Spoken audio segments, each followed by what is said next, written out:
Hey everyone, how we doing during COVID? We're now in our 7th week up here. And wow, it is getting quite long.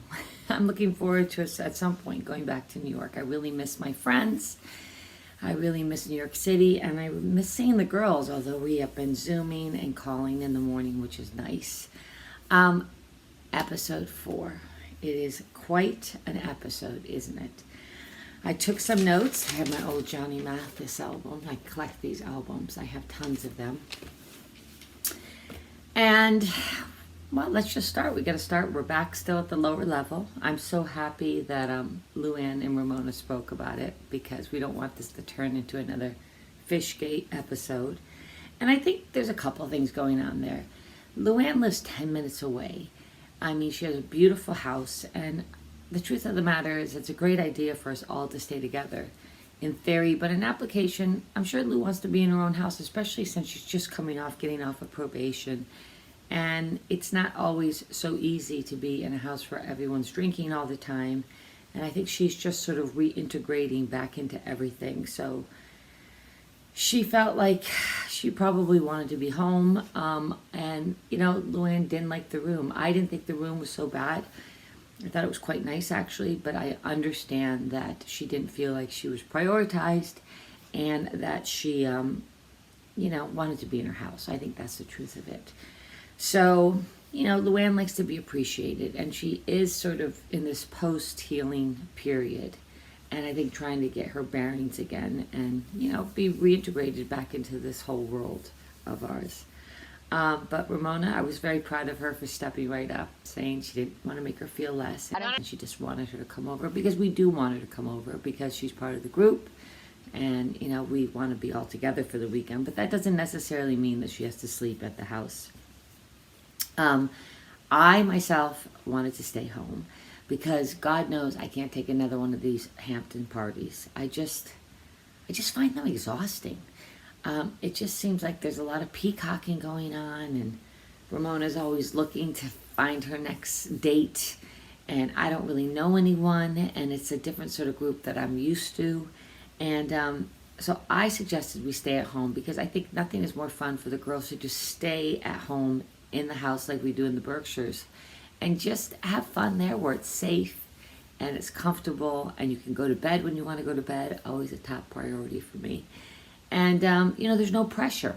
We don't need to be running. It amazes me how Ramona has the ability to just go out. Her enthusiasm for going out is another level. She is always come from a place of yes. I am the opposite. If I can get out of any invitation, I will. And stay home. I love staying home. But, of course, every Hamptons year we have to have our annual tennis match, which I always end up refereeing. Oh my gosh, my hair looks horrible today. I don't know why, I just washed it. By the way, look at, I'm starting to get my roots are all showing. I'm getting corona hair. It's okay. I don't mind it. But we always have the annual tennis match, and I always referee it. And of course, once again, Ramona has the best looking tennis coach. I mean, that guy is gorgeous, right? And I have a feeling that Luann is going to come in strong on this one. I knew it from the beginning. When she said she's going to kick your ass on the tennis court, she basically just meant she was going to kick your ass. And I love the fact that Luann made a play for the tennis player. I don't think I've ever seen Luann fail at trying to send her womanly ways to a man like she did there. I thought that was really sort of funny. And then, of course, then comes the dog groomers. I mean, my God. Is everybody in the Hamptons good looking that work in the service industry? My goodness. I thought that was incredible. And I thought the scene at the sink when Luann was sort of washing the dog with the dog groomer, Ramona was like, uh-oh, she's moving in on my territory. She quickly moved in and made sure she knew that her presence was noticed.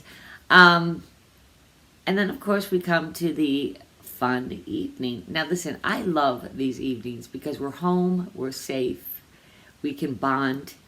And what I love about this evening is, Sonia's always up for fun. And Tinsley was having a great time. She kind of let loose. I love that side of Tinsley when she just lets loose and has fun with us. And they're playing that frat game, ping pong, whatever it's called. I don't even know. Quite frankly, I've never played it. But, you know, it was a great way for everybody to get together. And I love the fact that they were having that trophy wife argument. Poor Leah. She doesn't know what hit her between making up over tennis and if you're a trophy wife or not. And all these beautiful people coming in from the groomer to the tennis pro to this. I think she's like, what is going on here? I mean, she's sort of in another world. She's like, because I don't think Leah really lives like that. So now on to the famous party. Listen, it was a great party. It got a little heated. Tinsley and Sonia and Leah decided to have a great time. They threw the Playboy Mansion of the Century party. As you know, I had my reference to the Playboy Mansion party at my house in the Berkshires. And Sonia likes to get naked. And clearly Leah does too. So, and how about Tinsley taking her top off? That was really quite a moment, wasn't it? So they obviously had their fun. I personally went to bed. And Ramona, of course, ventured out from her own house party to go to, because God forbid Ramona misses an opportunity to not potentially meet a man. Come on.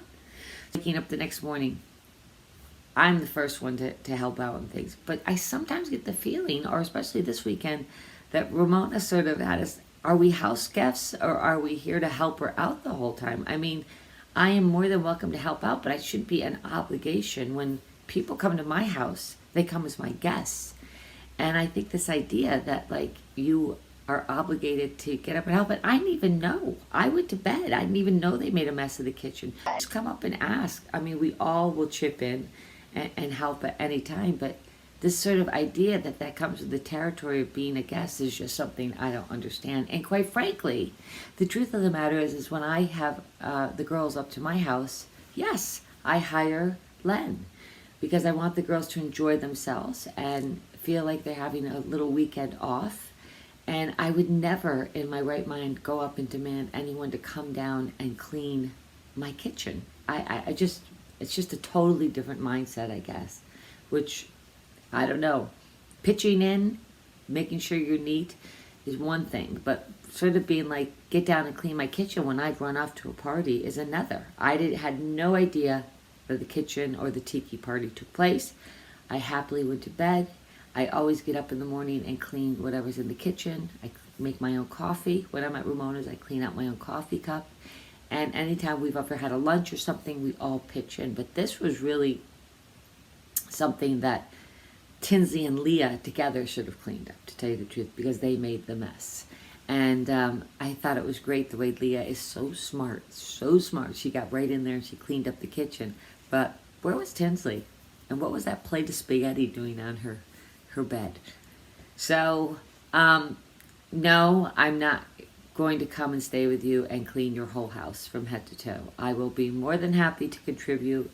But you know what? When you're a hostess, I think it's important, Ramona, that you host and you don't run off to parties when you have your guests staying in your house. So that is just not the way that I host here at Bluestone Manor. And isn't it funny how karma is a bitch?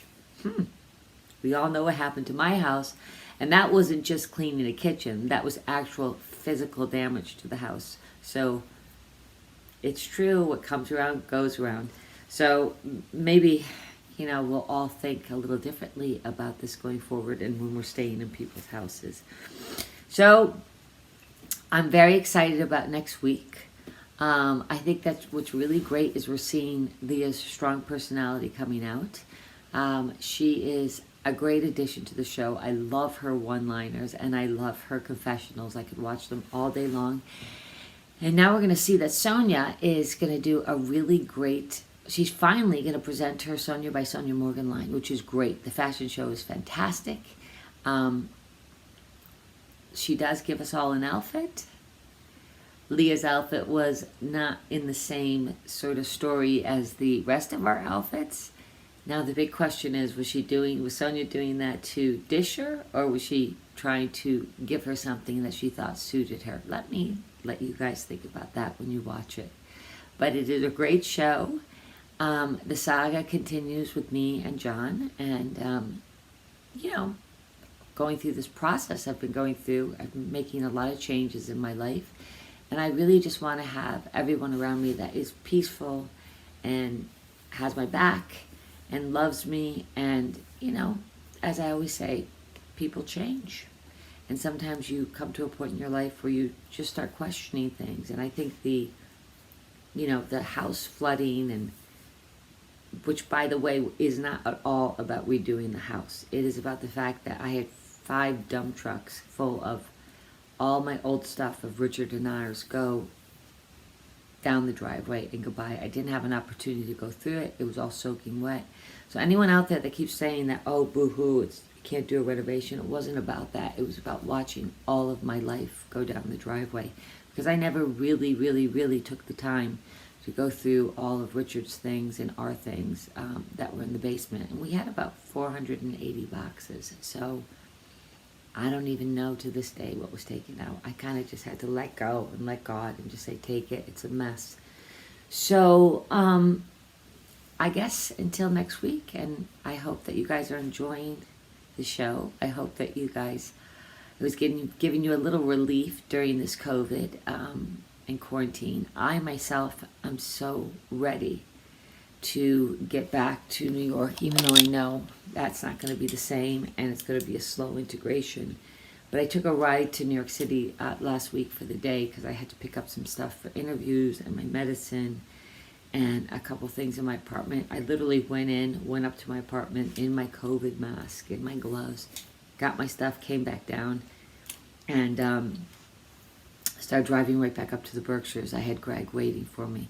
But we did take a moment to drive down Fifth Avenue and up Madison, and it was very sad, because New York City is such a place that does well when it's thriving, and it's clearly not. And I just don't know what the way back is right now. I personally don't see myself going to concerts or plays, restaurants. I don't know for a while. And the big question is, I think I'll be wearing a mask all the time whenever I'm out. So that's a whole new world for us as New Yorkers. We're so used to being tactile and, with each other, and going to dinner and going to people's homes and walking the streets.